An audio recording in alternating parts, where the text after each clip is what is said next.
What's going on, everyone? Welcome back to the Nuts and Bolts podcast for episode 3. I'm your host, Thomas, joined by my co-hosts, Caleb and Gene. How are you guys doing today? Doing good, my friend. Doing good. Doing good. Doing real good. Glad to hear it. Yeah, doing well. Starting to get real antsy now for the start of the 2024 season. A lot of news is coming out now, and you can tell there's different with each week that builds a different level of excitement leading up to 2024 NASCAR Cup Series season, man. So I'm excited.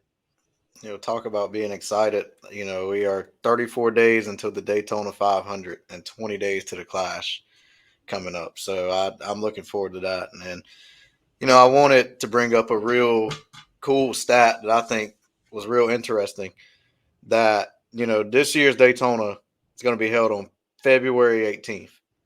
And, February 18th, 2001 is where we lost the great Dale Earnhardt. And, RCR went to victory February 18th, 2007 and 2018, where Kevin Harvick and Austin Dillon both won their Daytona 500. So I thought that was pretty cool. And, seeing if RCR could win Daytona and, with Kyle Busch at 83 again. And, also this is Kyle Busch's 20th attempt at the 500. So I thought that was pretty interesting too. So that's a cool little tidbit I found. Yeah. Basically, what you just told me is to put some money down on Kyle Busch. AFB is going to win the Daytona 500 this year.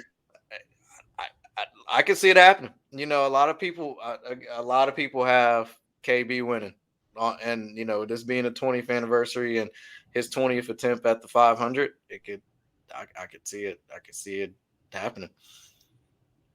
Yeah, man, that's a storybook ending right there, or not even an ending, but a storybook storyline right there for RCR, Kyle Busch, man, all in NASCAR. That'd be something else, man. 100%. I'll tell you, I'm not a real big Kyle Busch fan, but I'll tell you what, that would be really cool to see that happen. Yeah. 3 pre-orders incoming if that happens, right?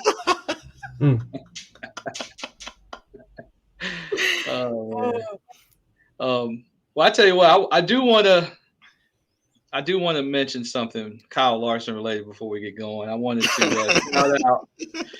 shout out my boy Kyle Larson for winning the Wild West Shootout down there in the Vado Speedway in New Mexico. Kyle took the 50-lap dirt late model feature after battling with Bobby Pierce. He had the field covered there for a while. Kyle was kind of catching him, and Pierce cut a tire with about 7 laps to go. Now, it could have been because Kyle Larson was run up on him and got under him a little bit and maybe hit that tire. I don't know. But anyways, he did pick up another dirt win to his many accolades. And then he didn't have a good chili bowl, that's for sure. Didn't make the feature there. So that's probably a nice little consolation prize, if you will. But Kyle Larson's out there, and we talked about it last week, doing his dirt racing thing. And, based on last week's episode, it's very easy to see he's not going to not have anything to do out there if he ends up not going cup racing after 40 years old. So, definitely getting his stuff done. So, I saw on Instagram today that Bubba Wallace has a brand new McDonald's fire suit. Him and Tyler Reddick were shooting some content at I'm assuming a McDonald's around the Charlotte, Mooresville, Kannapolis, somewhere, Iredell County, Mecklenburg County area. So it was pretty cool to see Bubba's new fire suit. So I like that. I didn't get to see it, man. Yeah, I didn't get to see it. Scale of 1 to 10, pretty good, pretty sweet looking. I give it a 9. I give it a 9. It was like red, and then it got black on the side. It was pretty cool. It's pretty cool. Thomas, did you see it by chance, bud? Instagram, and I thought it was pretty cool. I give it a 7 out of 10. Wow. But speaking of Bubba Wallace's sponsors, I thought I saw something that they dropped Dr. Pepper. Did you guys see that, or I heard that was a website glitch, and that Dr. Pepper is still on board because it was another one they thought. Well, a lot of NASCAR community thought they had lost too. Well, Dr. Pepper and one other one, and but it ended up being a website glitch, and it's back on the Glad. website. That's good. I wanted to mention before we get going too. Did anybody happen to see Carl Edwards was down in Daytona for ARCA testing? I did. I saw that earlier. Yep. I kind of threw some eyes emojis in the comments and wanted to tag Trackhouse and NASCAR and be like, what are we gonna do here? Hey, I don't know, man. Like he keeps showing up in the NASCAR circles here the last year or so. So what do you think that means? Does that mean anything? We as people as we grown up watching Carl Edwards race and him just up and leave the sport like that, and probably what we would have thought was his prime. We would love to have him back, but maybe he just wants to be in the sport in that way instead of racing at the moment. Yeah, I would love to see him attempt some sort of comeback, even if it was just an Xfinity or a truck race or something. But Right. I would have to guess his Cup days are over, man. Oh, 100%. I could see him running a few select races in Xfinity. For JRM? Possibly. Well, I was about to say I could see him in the Hendrick 17, but who knows? Yeah, that'd be weird, man. Seeing old cousin Carl and Chevy Hendrick and Yeah. Junior Motorsports stuff. Oh, for sure. All right, Well, you guys guys, have anything else before we move on? I think I'm good to Nah. go. Okay, so for the racing rundown today, when, if ever, will Junior Motorsports go Cup racing? Or do you think they missed their opportunity due to current charter values? So this was together because I really can see both sides, yes and no, but I decided to go with yes. I mean, I believe they will go Cup racing eventually. I don't have a time frame like 2 years, 5 years. I about that. But I did see, when I was doing some research, that Spire Motorsports purchased a charter for around $40 million, which I think is insane. And although Junior does have a lot of money, I don't think 40 million is reasonable. They have a good Xfinity team with a couple of very talented drivers, and I just think for now they should wait because there's a possibility that they may go down in the future, and if they do, I think he needs to jump on it. If it's something he's really interested in doing, I'm not sure how interested he is in doing it, but with the money, how much it costs now for a single charter, I think it's best to wait. Yeah. Kaleb, what do you think about it? Yeah. We're pretty similar with this, but I was really on board with JRM going to Cup, but I now think they will not go to Cup.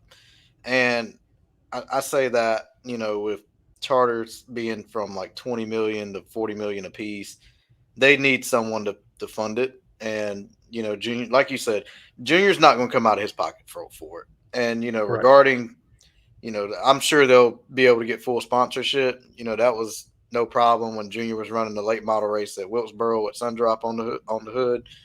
And, Chevy backing, of course, and a lot of other factors to consider when, considering if they want to go to Cup.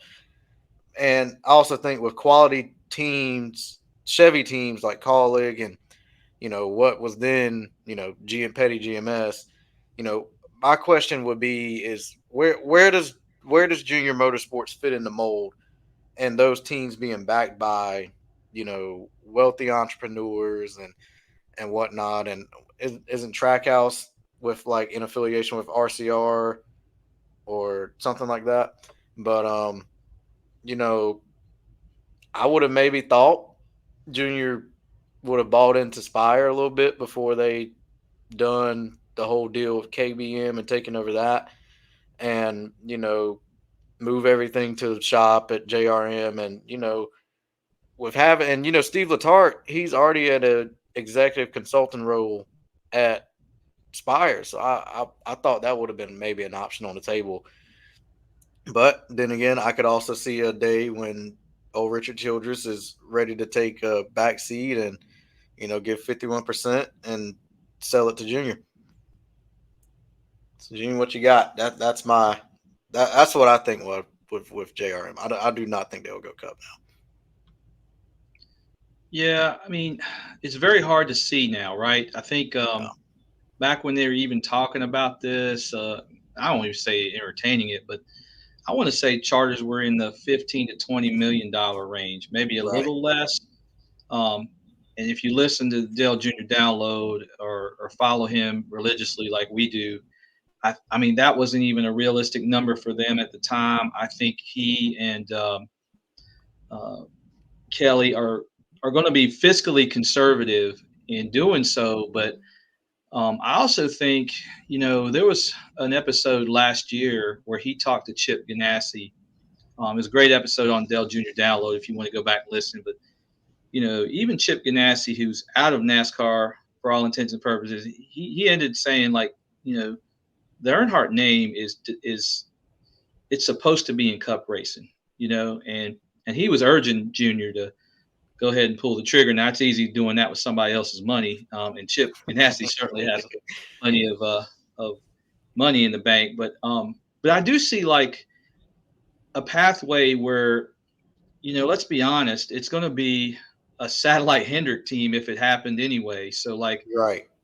I don't know what kind of appetite Rick Hendrick does um, have for like helping him in that regard. I mean, he's helped him tremendously throughout, the whole junior motorsports venture. But I think if there is a pathway, like you said, with sponsorship, with help from maybe somebody else. I don't know if it's Childress or Hendrick.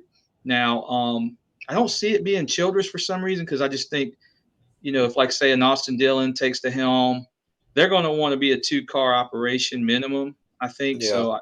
I don't know about that one, but I'll just say that like it looks a lot to me like the pathway almost is how 2311 is, or not necessarily. They're kind of getting away from this, I think, but like it was kind of started out as an arm a little bit of Joe Gibbs. They were all in the same meetings, Toyota backing, Right. sponsorship was flowing. If it happens that way, I could see it, but like Thomas said, it's 40 million plus now for charters, and I think Junior's probably kicking himself thinking, what they were even 2, 3 years ago. Right. Um, so I'm not, I hate to straddle the fence here, boys, but I just think it's a maybe with a little bit of it, the price is going back down, maybe some way, but like, you know, they're extended the charter talks with NASCAR and the team owners.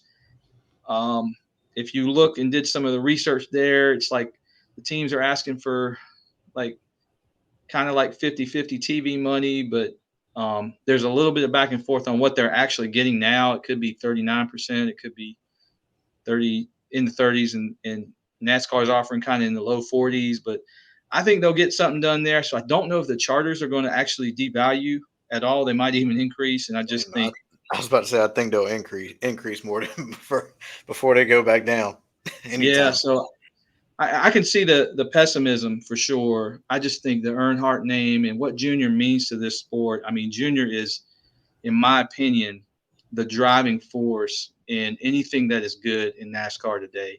If you want to Absolutely. know how to fix the cars, if you want to know how to get fan engagement, if you want to know anything about how to make NASCAR great, talk to Dale Earnhardt Jr. and Marcus Smith and some of these folks that are really, really invested. I feel like Dale Jr.'s gotten a lot done. Wilkesboro is because of Dale Jr., in my opinion. So, or the return to Wilkesboro. And I think anything he gets behind turns to gold. And he just deserves to be in the sport at that level. Oh yeah. Now you mentioned you know getting changes to the car and whatnot, how the car changes, how the car works. Let's dive into the trackside chatter, fellas. So 5 days ago, NASCAR announces a new rules package for the short tracks and the road courses. You know, I'm sure we could spend all night talking about this.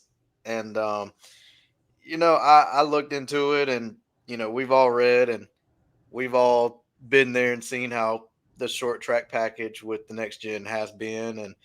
And we've seen how the next gen car has raced at the Roval. I mean, if you want to consider that a true road course. But, I think the main thing we're all looking for is horsepower. And, I think it's good that Goodyear is bringing a softer tire to the track, to the short tracks and whatnot. Because, Martinsville playoff race brought it was a good race.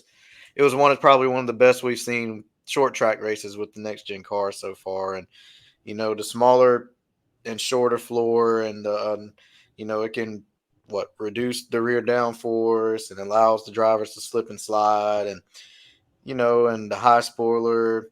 And I think my thing is it going to lay enough rubber down on the track to where the tire is is it going to lay enough is it going to lay enough rubber down to where the tire isn't too hard and there isn't a lack of downforce? I guess that's my concern of it. And if they add a thicker thread and a high spoiler, are they hoping to wear the tire faster, meaning they can get slicker on the long runs, and which ultimately means saving your tires? How hard can you push?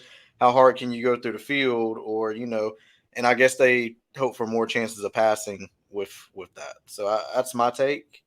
But I feel like until more horsepower is added to create more tire wear, I feel like it's a good minimal step to a degree. So, what do you two got? So, I think that more horsepower is that's the number one thing. That's the biggest thing you need. Yeah. Looking better racing, not just on short tracks, but overall everything. Yeah. But when you want to talk about like downforce, I saw that there like a revised engine panel, which will reduce front downforce and improve the ability to pass or to race in traffic on short tracks. So I think this is a step in the right direction, but as you said, more horsepower is the top of the list, and that's the thing I need to think about if they want better racing. But you mentioned earlier in the previous segment, it's expensive. Racing's expensive, and if you want more horsepower, there's gonna be a bigger engine bill. It's just it's more expensive, but I think it's a good investment for NASCAR if they want to improve racing and draw more fans back. Because I think more horsepower with the engine builds. I think it's going to help the teams out in the long run. It's going to help the engine builders in the long runs. I think it's going to do a teams a favor in the long run. But we're just three ordinary fans, so hey, we're not up there in the meetings in downtown Charlotte at the building, so should be. Yeah, and I don't know, fellas. I read the press release on this. I just don't know that they took enough big swings for me personally during the Phoenix test to get us what we want as fans, which I think obviously the horsepower is prevalent. I don't understand. Like they're explaining it as if it's unattainable. Where I've listened to Denny, I've listened to Dale Jr., I've listened to people in the sport who are really, really affected by the drivers and the teams.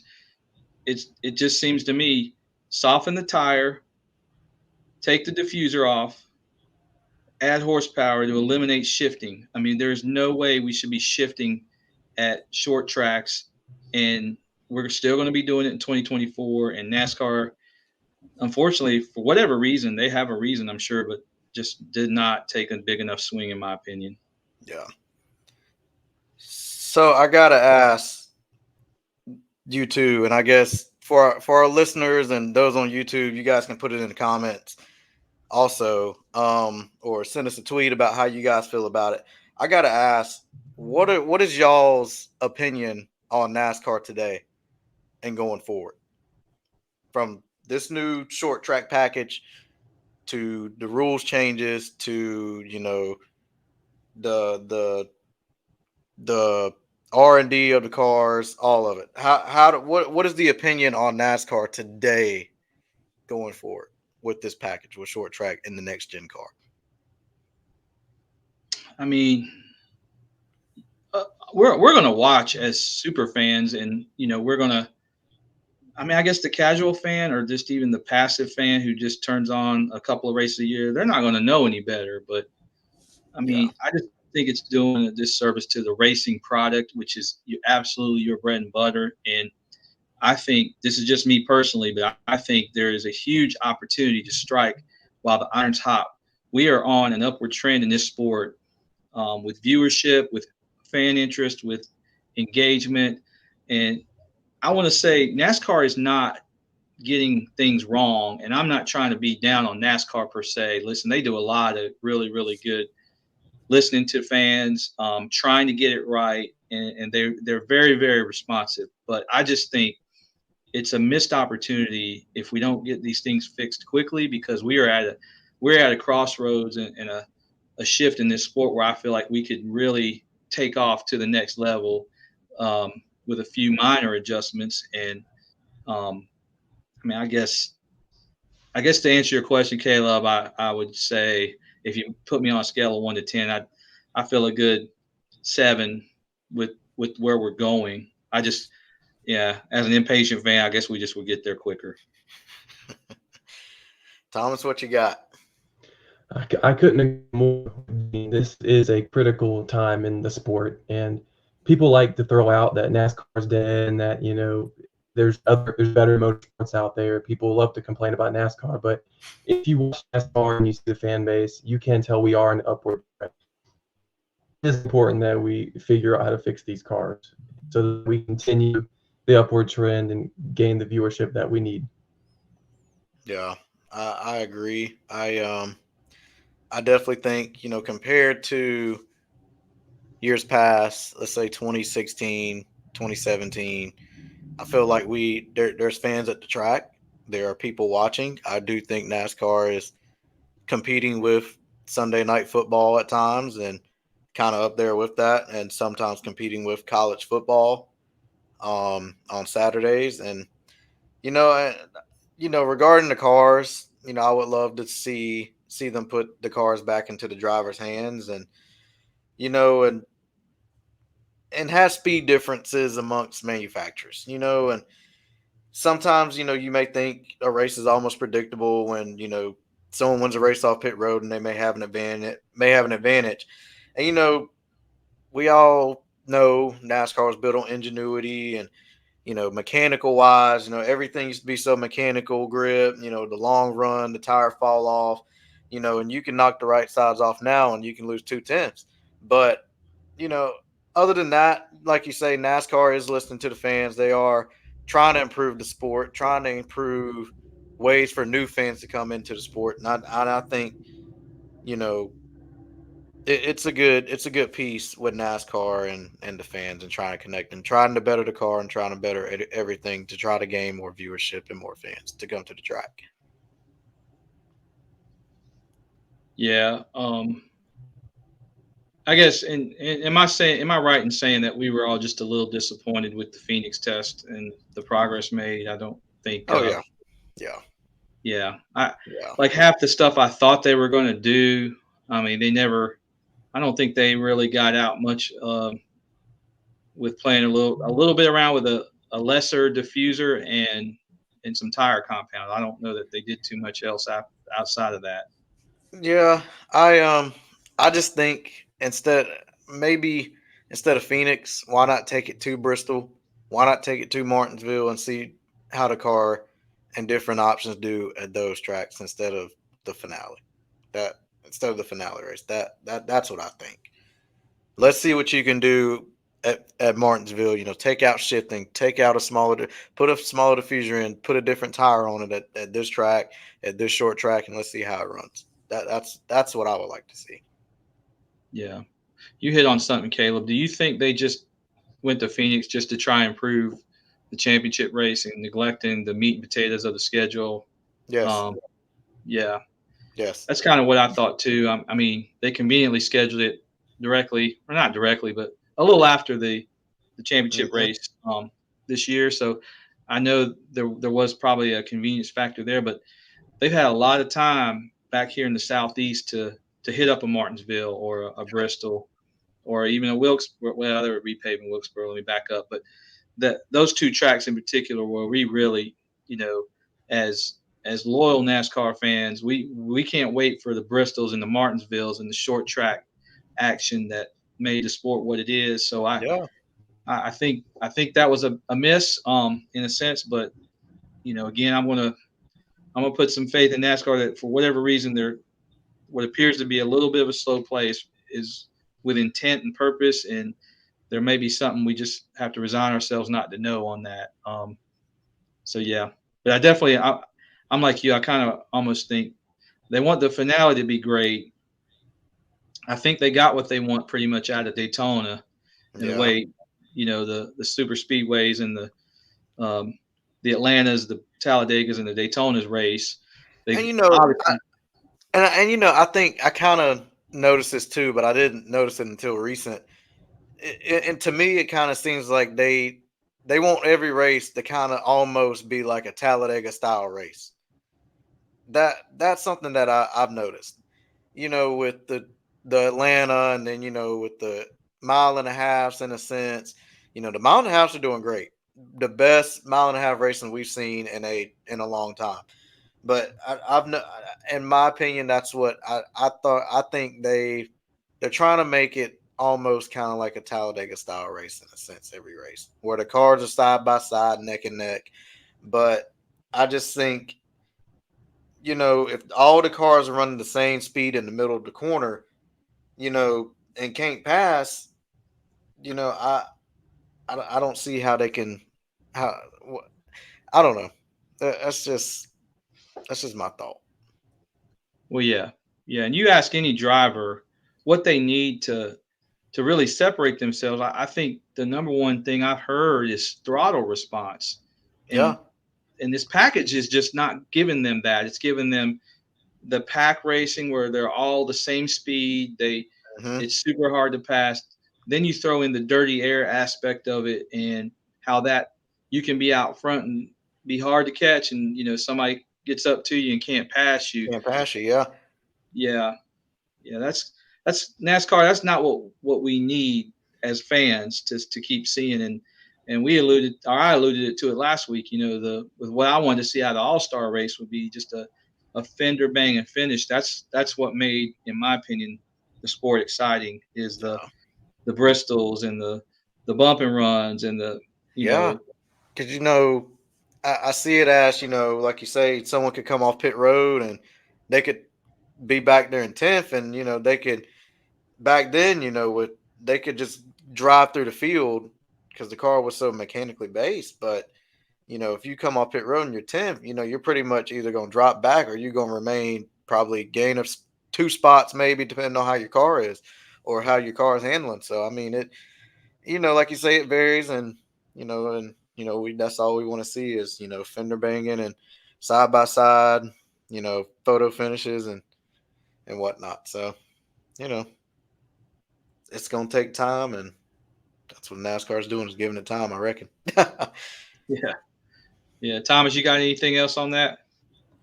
No, I think you guys topic. I don't think I have anything else to add. All right, NASCAR. We're gonna get off of our soapboxes here. Let's hit up Speedway Spectacle. We're heading into our next segment here. Something I'm excited about, fellas. It's the new trailer for the NASCAR Netflix show just dropped about a week ago or a few days ago. Are you excited, and what will this show do for the sport? Is my question to you for Speedway Spectacle. And want to give you guys a little bit of information that you may not have had, but it's going to be called NASCAR Full Speed. It's going to be 5 episodes, with each episode running around 45 minutes. and releasing on January 30th, which is what the trailer said. By the way, did anybody notice the narrator for the trailer was Marty Smith? Marty Smith. That's actually, I said I really like the Marty Smith voiceover. I really like that.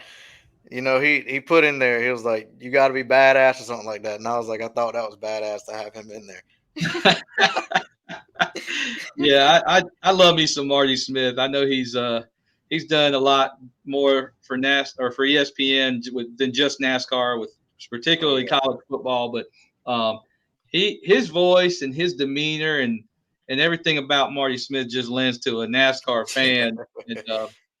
And I don't think they could have picked anybody better to do the trailer. But I was super pumped to hear his voice. And I got to ask y'all real quick before I get going.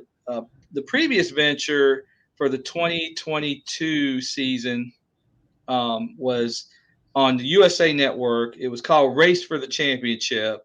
Mm-hmm. It was 9 episodes, also around 45 minutes or so each. And I watched every episode. I loved it. But what were y'all thoughts on that particular venture on the USA Network? I liked it. I liked how it not only gave a driver's perspective on the track, but it also gave driver perspective off the track with Suarez and Logano and Chastain. Bringing up Chastain's background. Seeing Logano with Hudson and his 2 kids and his wife, and how they travel, and documenting his journey through that 2022 season. Before the Clash, while his wife was nearly in labor, and going to win the Clash, and then finishing that off to him winning the championship. So I thought that was really cool. And, I think, but I it's just something about this Netflix special where I think it's going to top the one that was on USA.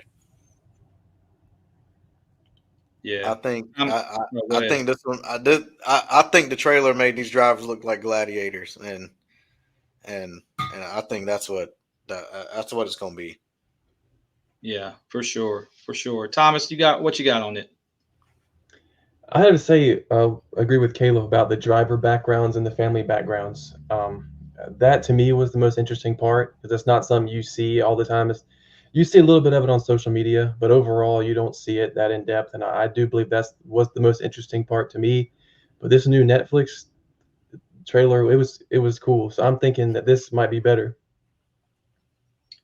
Yeah, absolutely. So yeah, I did like the USA version for sure. It was awesome to see these guys in and out of their element. Yeah. But so how about this? So how about Netflix has a penchant for putting out this particular style of docuseries. I mean, they've done the Formula One episodes that really gained steam here in the United States and made Formula One probably a little more popular than it should be, in my opinion. I mean, I watched some Formula One as a race fan in general. Pretty much everything I've seen is Max Verstappen goes and he qualifies good, and then he checks out at the race, and then it's over. It's a sexy form of racing, but that's all it is. There's no real racing on track drama. And the announcers, I think Dale Jr. and some folks have talked about how the announcers really, they make you feel like some really big stuff's going on all the time. And to the casual fan, I guess that works, but doesn't really hit on a whole lot for me as a race fan. I can think of about 5 or 6 different race genres outside of NASCAR, by the way, that I would prefer to watch than Formula One. But Netflix did an amazing job of capturing the essence of F1, right?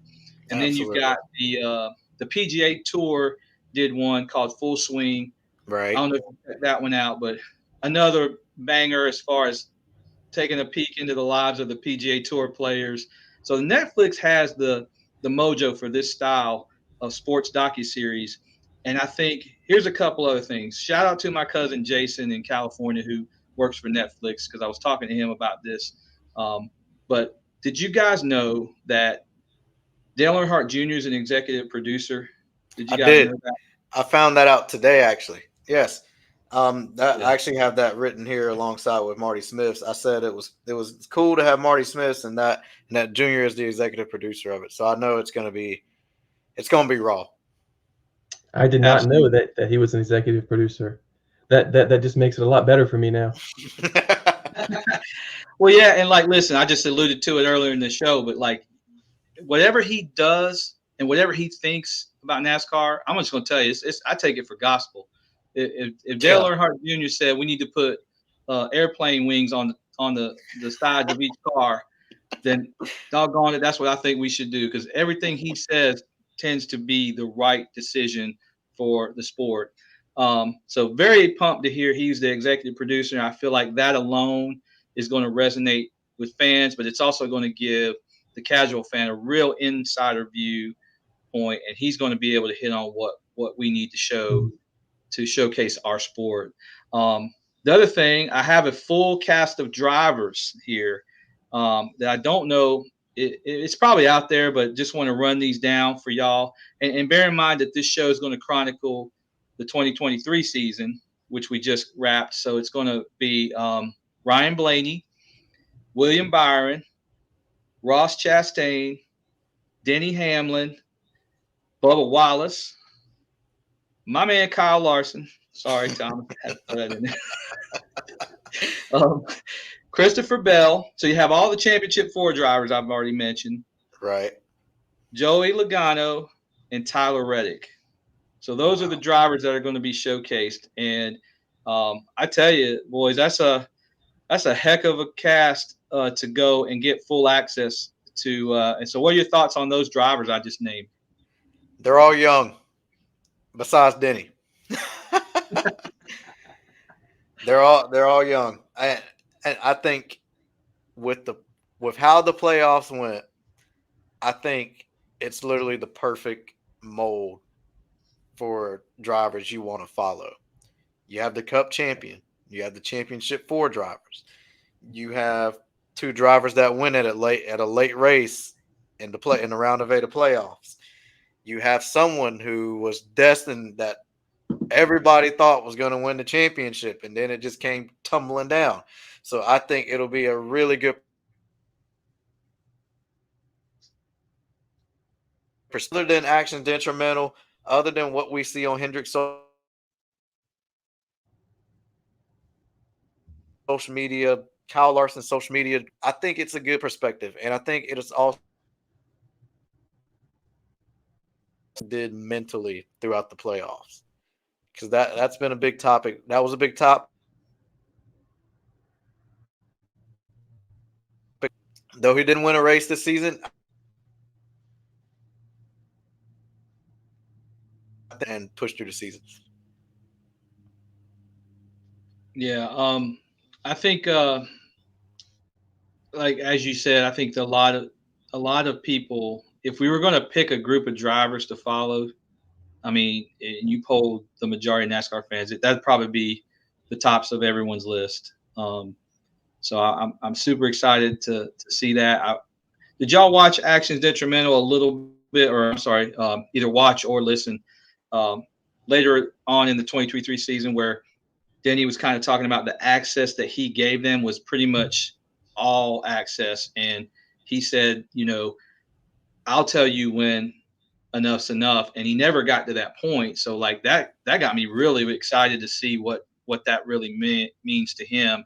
The other thing I got real excited when I saw Denny Hamlin and Ryan Blaney was that we're going to get to see those emotions on each side for the Martinsville penultimate playoff race to the championship, where you got Blaney win to go, to the championship 4, and you got Denny not winning and not making it, and what the dichotomy of those two emotions are going to be. So those were the first 2 things I thought of. Yeah, I checked out the episode. It was,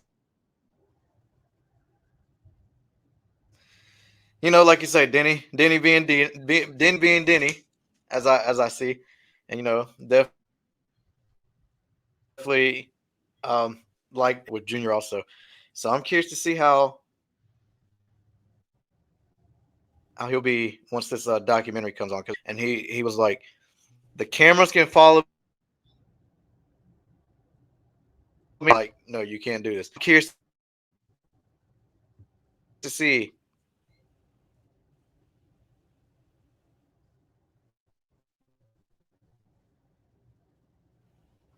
All right, Thomas, did you have anything? Yeah, speaking of the drivers you just mentioned, I think Ryan Blaney and Bubba Wallace to me is going to be the most interesting.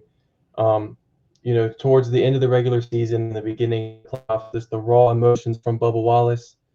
You know, there were several points on TV that you could see him like after the race, like sitting down, like leaning up against his car, like crying, like he's like the emotions are running wild with that, and I really would like to see that portrayed in the series, and also with Ryan Blaney.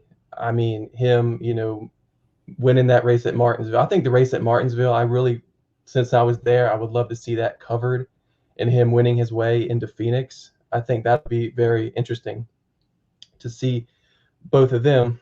But with NASCAR, the series on Netflix, I want to go off topic a little bit.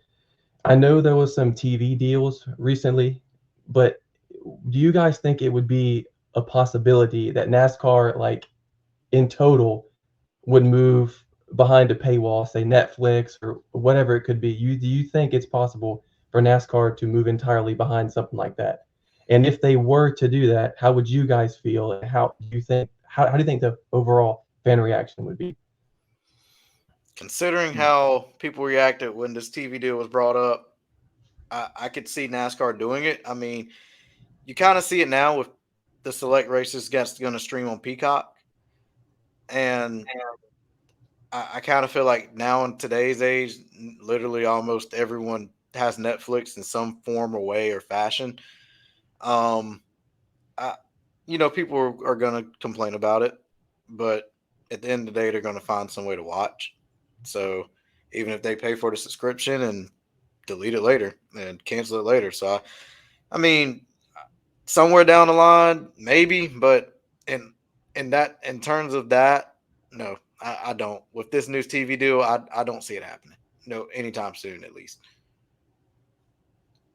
Yeah, I'll tell you. So the this is a good topic to bring up, Thomas, because like just this weekend we had the first NFL playoff game exclusively streamed on Peacock, Yeah, and I tell you, I care less and less about the NFL with each passing day, but and that's just me personally. But I'll tell you, I didn't subscribe to Peacock just to watch this game, so I'm putting that in perspective of like uh, I don't want to say a casual fan, but like somebody who's not as fanatical as us about NASCAR. NASCAR basically announced tomorrow that they scrapped the TV deal and they're going to an all exclusive Netflix broadcast. Well, I already am a Netflix subscriber. I love Netflix. So it'd be no skin off my back.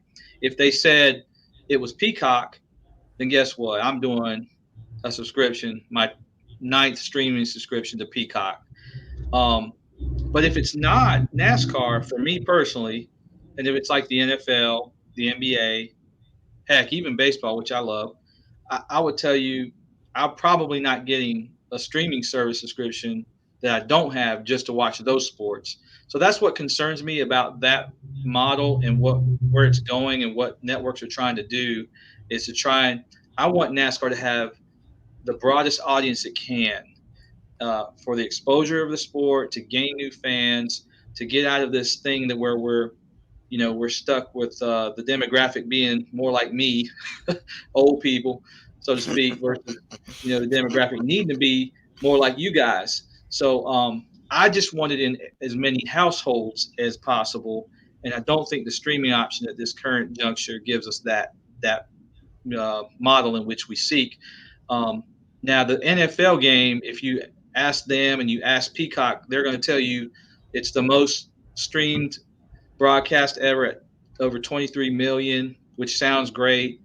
Um, I just don't know. I mean, there were people in posting on Instagram, like in bars where they were playing hockey games and other things, and then you had people with their phones in front of their nachos watching the Chiefs and the Dolphins, and I just don't know that how that played out. But yeah, it wouldn't bother me personally for NASCAR because I'm going to do whatever it takes to watch the race. But I just think Yep. it would not be good for the fans and the fan exposure in general.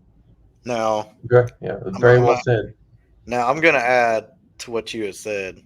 You said with the demographic, you want to try to connect fans our age, the 21, 22, 23, 24, 20, whatever. Peacock actually, now I don't know if they kind of discussed that in their deal. I'm sure it was brought up. So Peacock offers I guess you could say it's an ad per se. Peacock offers a 12-month subscription for $1.99 for college students. So I don't know. Maybe, because you're a college student, you may get you get your subscription in and you want to go watch the race, and now you can do it for $1.99 instead of paying full price. I did see that, and I saw that right before the Chiefs Dolphins game, and I thought to myself, I wonder if Cammy wants a Peacock subscription. For those that don't know, I have a daughter in college, and another going soon. So, I saw that, Caleb, but I don't know. We'll see. That's the way that we're going. We're just not Yeah. there yet, So I don't know that we need to pull that handle just yet. Yeah. No, it's valid. That's valid. It's valid. Thomas, what do you think? You think that those are good points? You disagree? I think those are great points. I mean, if you're heavy NASCAR fans like we are, I mean, no matter what platform they go behind, we're going to subscribe to it. And I don't think there's no other sport, and there's no other show or sport that it would be worth, paying a subscription to see. But if NASCAR went Netflix or Peacock or whatever, I'd be subscribing to it. I mean, I feel like it wouldn't even be a question. Yeah. But if you said a few minutes ago about having a broad audience, having a subscription is definitely not the way to do that. Yeah.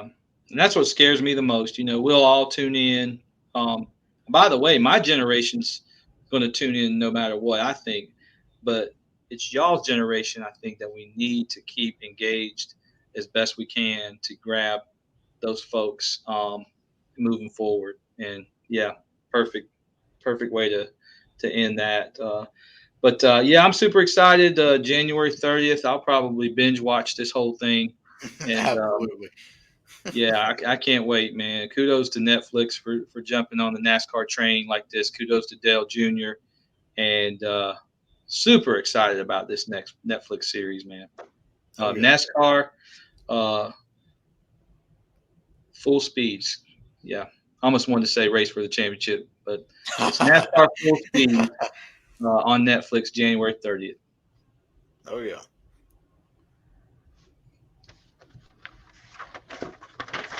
So for our fuel for thought, what is one change that Lionel should make for us diecast collectors?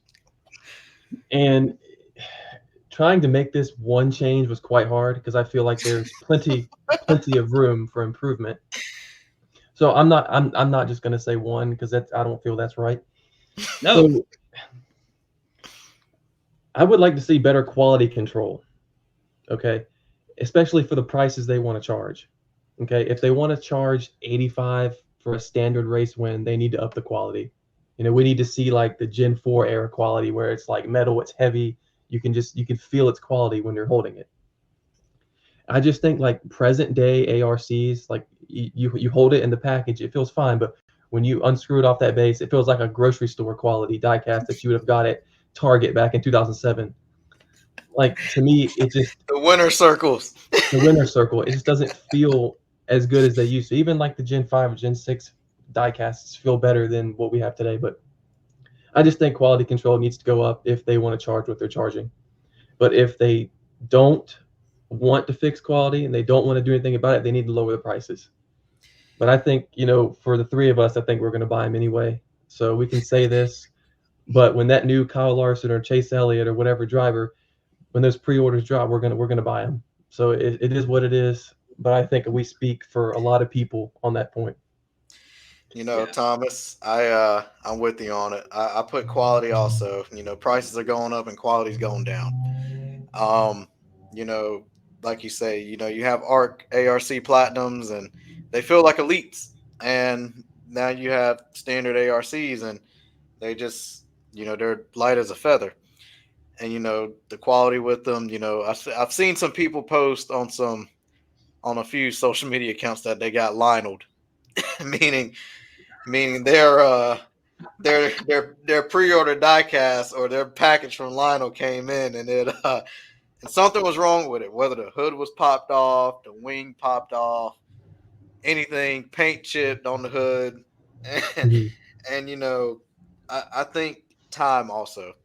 I guess you could say what 6 months, 6, 7 months out is kind of too long for a 2024 standard paint scheme diecast. And I get, they do the unveiling with the paint schemes and whatnot.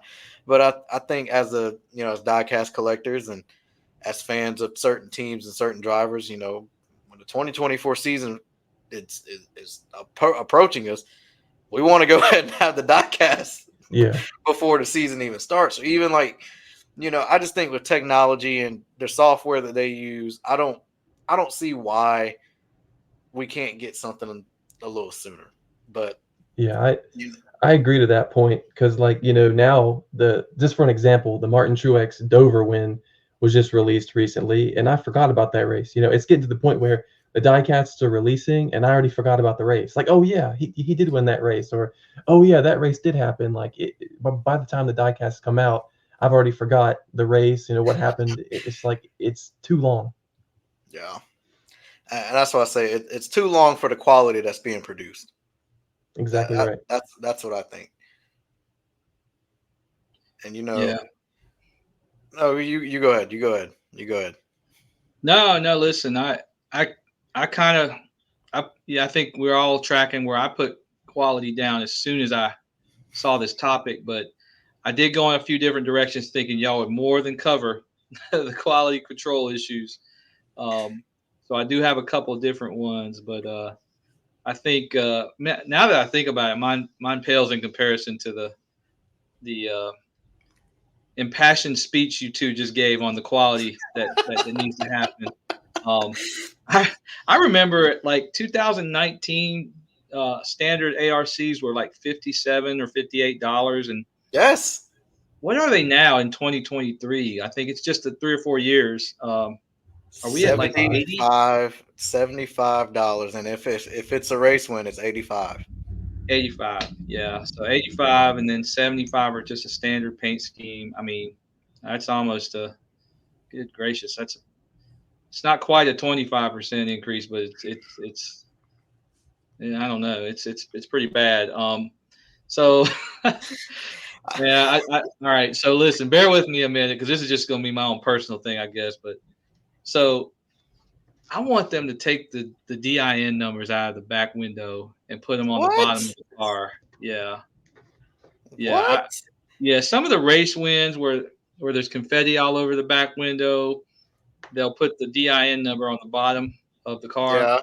Yeah, yeah. They did that. Well, I know this Jeff Gordon Martinsville win has it like that, and a couple of those Chase wins back there have it also. Mhm. Yeah, I know this yeah. Denny Hamlin car over here has it. The So like 2021 Vegas. I think I gotta say somewhere around the 2004 Nextel era, they started to put the DIN numbers on the back window, or 2005 or something.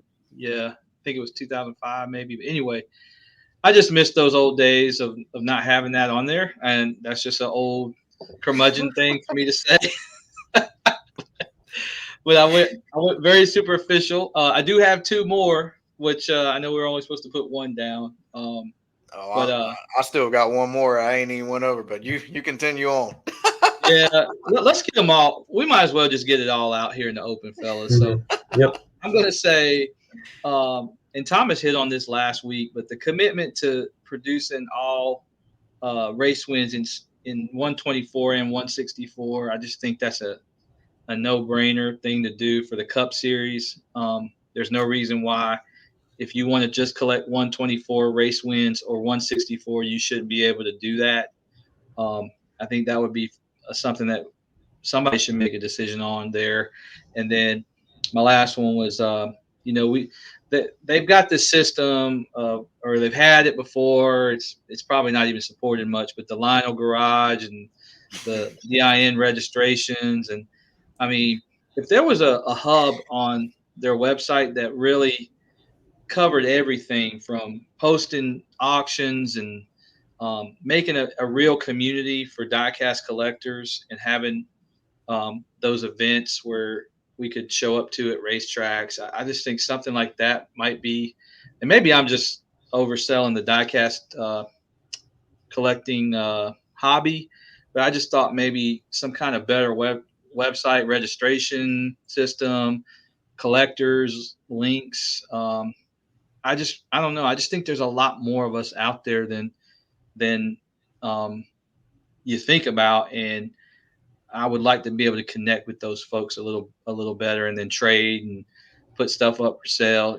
Because if I put something up for sale, I just want and I don't do that very often, but you want it to go to a good home, a collector, somebody's going to really appreciate it. And not saying eBay and all the other places aren't, but it would just be cool to have a connective piece there for fellow diecast crazed people. So those were my 2 or 3. What did you have, Kaleb?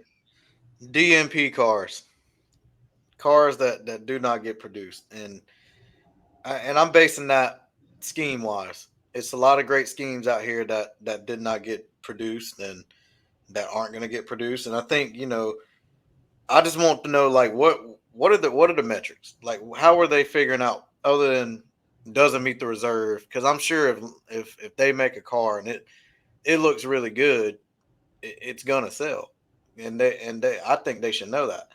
And I was kind of reading something on Twitter or X, and even some of the chase cars are being like they're not they're running low numbers, and I was like, it's kind of crazy when NASCAR's most popular driver is his cars are getting DMP'd, but a lot that stuck out to me was the 164s that aren't getting DMP'd coming into 2024, and I know the Hendrick 40th anniversary car 164s aren't the Byron, the Larson 164s. I don't think they're not being produced. And I was like, wow, if you're a 164 collector and you were looking forward to that, then you can basically scrap that off the list. So because I kind of look at it as like I'm one of those ones that collect 124s, but then I have certain 164s. I'll go with my 124, but I thought that was I think that's something they could kind of reevaluate on, especially on certain schemes per se. Mm-hmm. Yeah. I saw this one post. I can't remember what it was on, but people were speculating that some of the most recent 164 race wins that weren't getting produced were going to be like saved for the winner's circle line that you'd see at Target. And that post, I think, was for the Kyle Larson Southern 500 win. I think that was the car most recently that I saw that got DMP'd. Yeah, I saw that one too. And speaking of schemes that got DMP'd, which I'd love to see, was the Bubba Wallace Strawberry Dr. Pepper scheme that he ran in Charlotte. I was really looking forward to getting that in color chrome, and I was kind of disappointed to see that was not being made. But I'm curious to see. Like, I'm surprised that a Kyle Larson win, a Southern 500 win, wouldn't make the minimum requirement to be made. That to me is crazy. Yeah, and I'm just glad you're appalled at that, Thomas, because I am too, man. I just want you to know I'm appalled that Young Money doesn't get his first Darlington Southern 500 win produced in 164, man. I'm telling you that the confetti on it, the orange and yellow confetti, looked really nice. I have to say so myself. Can I ask you a question, Thomas? So, yeah. And I've alluded to it in a few previous episodes. I'm not a special finishes guy. So, like color chrome, flash coat, all these different ones, I'm not a big fan of. I will say liquid color is probably, if I had to pick one as being a favorite, even though I don't subscribe to it, liquid color productions look super cool, like they're under the lights at a night race or something. Yeah, that's what I said. That's exactly what I said. Yeah. So, like, I just wanted to ask Thomas, because you are, or you tell me, you seem to be a special finishes guy, and if so, why? I usually like for race versions, I try to stick with the standard way the car looked. But if it's like a special scheme, like I've got a couple Dr. Pepper Bubba Wallace cars down here that are color chrome. I got a Rusty Wallace Miller Lite car from 2001 that's color chrome.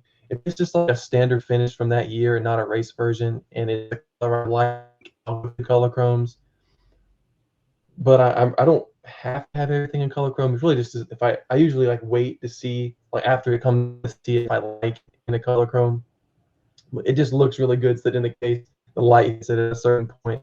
Like right now, I'm looking at the Chase Elliott Phoenix Win, the championship car. I have that elite liquid color, and that car is gorgeous. I mean, it's like it just depends on the scheme and the color. If it's a color I like and it's not a race version, then I'll get it in a special finish. But I think that Chase Elliott car is the only exception.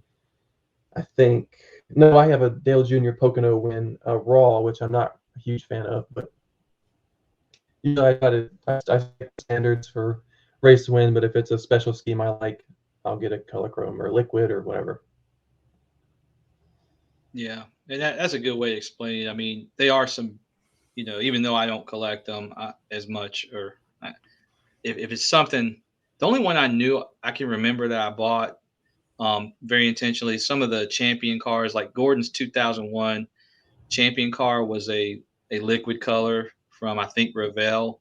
And I've got that. And there's a 24 karat 3-time champion car from 98 that they produced. And I got that one. But yeah, I tend to try to stick with like as they come off the track style, like race wins, and then just as they were produced. But yeah, again, color chromes and liquid colors can definitely look awesome. Mm-hmm. And Thomas, real quick, did you have another? You said you had a few. I just want to make sure you got out all your Lionel gripes before we move on. I mean, I could sit here for another hour or two just complaining, essentially. But I did want to say I wanted to add to about the people who said you get Lionel'd about cars coming damaged and stuff like that. I just wanted to add when I went into the Lionel store to pick up the Dale Senior '98 Daytona Win, I did open it and looked at the car to make sure there wasn't any damage before I dropped $100 on it. So. Yeah, there was a time where they kind of frown upon that when you go to the Lionel store. But I'll be honest, I do the same thing because you're paying so much. You just don't want to get home and get a cracked windshield or Exactly. something. Exactly. Yeah, man, I'm right there with you. But anyway. Do you guys have anything else to add before we get on to the outro? I don't. We sat here and talked about Lionel for a good minute, and now we're probably going to end up buying a diecast after this episode. So I'm sure Thomas has some on the way to the house as we speak. So I do. I just got a notification today that something shipped. I did say you guys are already aware of what it is I purchased, but I'm going to save it and introduce it to the podcast when it gets here. So I'm going to hold off on that one. You guys, I'm pretty sure already know. I will give one hint. It is a custom, so that should tell you guys what it is. But I'm going to wait and reveal it on the podcast in a couple weeks. So when it's my turn to do this again. Yeah. Yeah. I'm not going to put this place on the spot, but yesterday I ended up buying a diecast. I'm not going to reveal it. Well, I'm going to tell you. It was a 2022 Chase Elliott Napa Salutes Camaro, and I was at that 600 race, where he hit the wall and then broke a toe link and ended up spinning through the grass. But the kind cashier was boxing up my diecast, and this ended up happening. I don't know if you can see it to those on YouTube, but my box ended up getting ripped while they were packaging it up, and yeah, those boxes are absolutely garbage. I mean, they are garbage. And then you get the ones with like the race versions have that little race winner sleeve that goes over it, and that thing rips, and it's a piece of junk. That's why I'm glad they're going back to the standard, normal boxes. So you can actually stack them. God. Yeah. Yes, these are not my favorite at all. No matter how you put it, it is not. I prefer a box. Yeah. And for the listeners on Spotify, Kaleb is showing the 2022 packaging that they somehow thought was a good idea, that you can't even stack them, and it created quite a bit of a mess for the Lionel stores themselves. They couldn't even stack diecast for sale because it's just basically like a half rectangle box shell, and they were trying to show the front of the car, but it was just a complete and utter fail.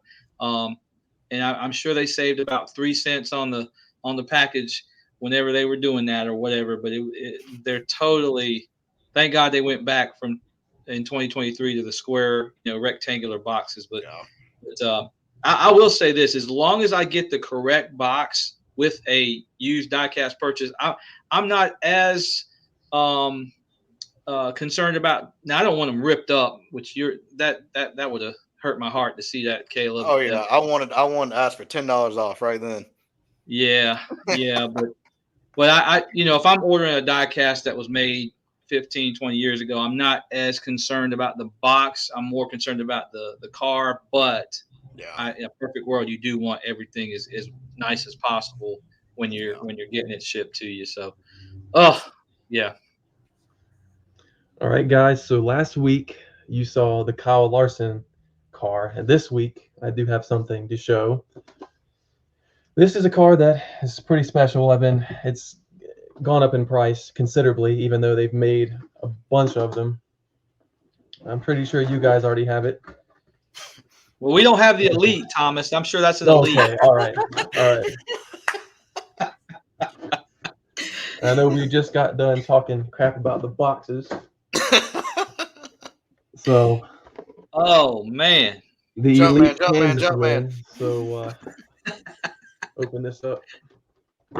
See I'm talking garbage. Yeah, that looks terrible. The box, that is. Jumpman. Yeah. That's a great looking piece, man. The elephant print. Our Kurt Busch last final win at Kansas, which we didn't know at the time was going to be his final win. Yeah. You got me back there peeking at mine, back there on the shelf. Oh boy, yeah. For the YouTube videos, definitely going to be able to see here. Look at that. That's beautiful, man. I love that car. Now, Thomas, I got a question. So, Thomas, do you put your antennas in and whatnot on top, or do you just leave them taped to the top of the box for your Elites?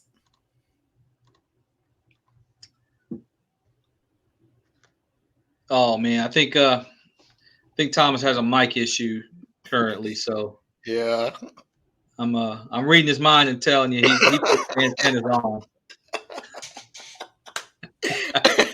Oh yeah, he goes the whole 9 yards.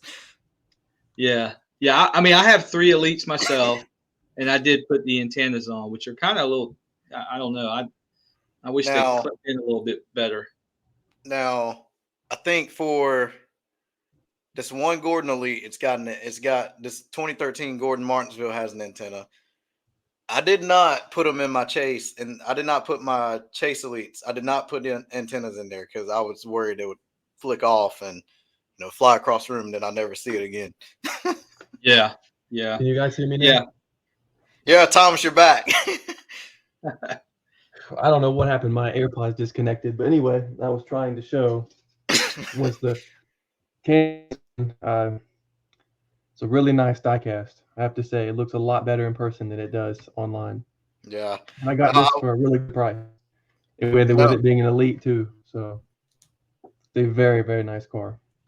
Now, Thomas, I was asking, so do you put your antennas in the diecast and with the Elites? I don't. Oh, we were both wrong. Well, I tried to do one. I tried to put the antennas in that Chase Elliott Phoenix Win Elite, and they wouldn't work. I got frustrated and lazy, so I just don't do it. I guess I could if I wanted to. They're all still in the boxes. I've got all the antennas. I guess I could eventually, but as of now, none of the antennas are in the boxes or in the cars. Yeah. Yeah. My advice, and take it for what it's worth, is is if you're going to put it behind glass, so to speak, or in a case, the antenna will go in. If you're just going to display it and you don't know where, you're going to move it around or something, I would probably leave it off. Yeah.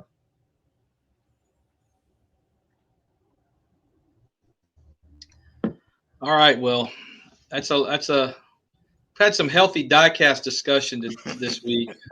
Yep. You know, I don't want to act like we're coming down too hard on Lionel. I mean, I get, you know, there's challenges to making these things, and we're going to buy them no matter what. Thomas alluded to that. But yep, the sharp incline in price, and we just want to see the best versions of these cars, since we definitely spend our disposable income goes to buying all these. So we're definitely your A-lister Lionel patrons. Yeah, I'm surprised they don't have our pictures up in the store at Concord Mills of, you know, customer of the month.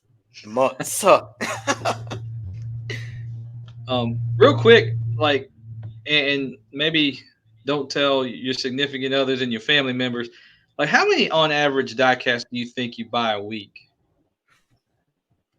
I would probably say 2. What I mean, I don't know. I mean, I go some weeks I don't buy any, but then I'll go one week and buy 3. So yeah, 2 average. You know, I started back last week. I took about a 2-week hiatus off and hadn't bought anything, and I think within the coming week I'm supposed to have about 3 coming to the house. So, you know, That's what I'm talking about. I'm sure the mail lady has been very happy. She has not had to walk up 3 flights of steps up to the apartment to drop 3 boxes off, or come back 5 times a week and drop a box off nearly every day.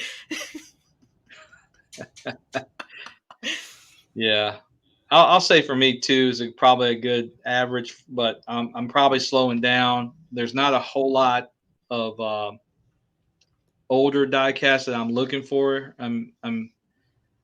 Well, I say that, but gosh, now that I think about it, there is a ton of them. I just don't. They're not high on my priority list to get.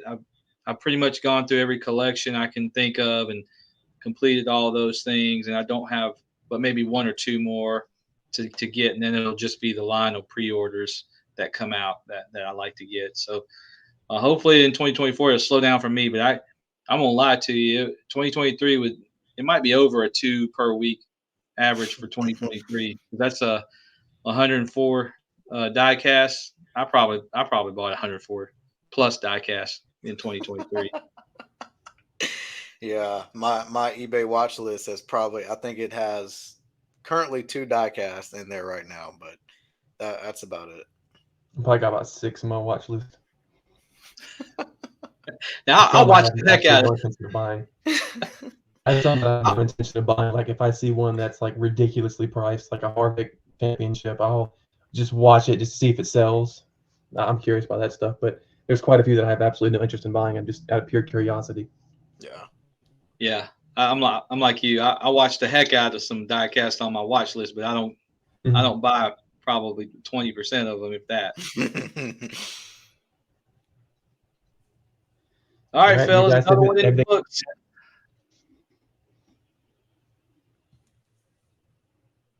What'd you say, Thomas? Do you guys have anything else to add? Oh no, I think I'm diecast out. Probably gonna go on eBay. Okay. After this episode's up. Yeah. All right. Well, I want to thank the listeners for listening to the Nuts and Bolts podcast. You can find us on YouTube, Spotify, and TikTok. So we appreciate you guys for listening. Yes, sir. And that's Thomas.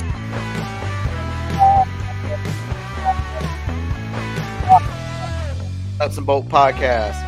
And you can also find us on Twitter at Nuts and Bolts Podcast. And we will see you guys back here next Monday for episode 4.